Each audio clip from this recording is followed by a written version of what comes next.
पाठ 13। सम्राट पेंगुइन। जब भी अंटार्कटिका की बात की जाती है, पेंगुइन का नाम सबसे पहले याद आता है। पेंगुइन मनुष्य की तरह सिर को और शरीर को सीधा रखकर दो पैरों पर चलते हैं। इनके हाव भाव भी मनुष्य से बहुत मिलते हैं।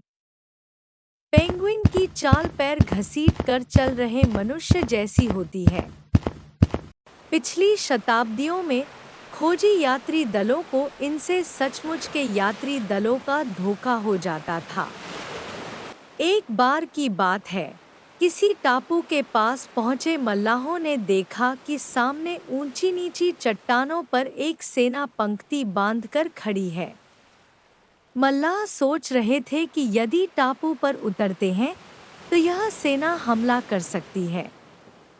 बहुत सोच विचार के बाद उन्होंने टापू पर उतरने का निर्णय लिया। नाव को जहाज से नीचे उतारकर और उस पर सवार होकर मल्लाह टापू की ओर बढ़ने लगे। नौका के तट के निकट पहुंचते ही पूरी सेना समुद्र में कूद पड़ी और उसके सभी सैनिक तैरकर दूर दूर तक फैल गए। नाविक यह सोचकर बहुत लज्जित हुए कि जिन्हें उन्होंने सैनिक माना था, वास्तव में वे पेंगुइन थे। सम्राट पेंगुइन, जो सबसे बड़ा होता है, लगभग 100 सेंटीमीटर ऊंचा और वजन में लगभग 40 किलो का होता है। सम्राट पेंगुइन के गले और कनपटियों की चमड़ी नारंगी रंग की होती है।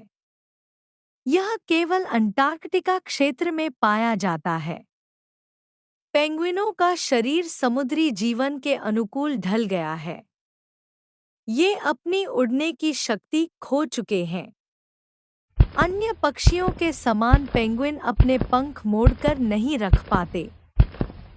चलते समय इनके पंख दोनों ओर हिलते रहते हैं, अतः इनकी चाल बड़ी अटपटी लगती है। अधिक तेजी से आगे बढ़ने के लिए पेंगुइन ढलान से उतरते या बर्फ पर चलते समय छाती के बल फिसलते हैं। चलते समय बेढंगे दिखाई देने वाले पेंगुइन कुशल तैराक होते हैं। तैरने के लिए ये अपने पंखों का चप्पू के समान प्रयोग करते हैं।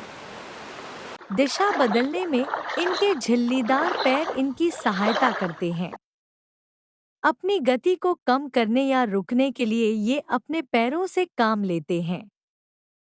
पेंगुइन के शरीर पर पंखों की 3 परतें होने के कारण इनके शरीर पर एक मोटा आवरण होता है। पंखों पर तेल फैला होने के कारण ये पानी से भीगते भी नहीं हैं।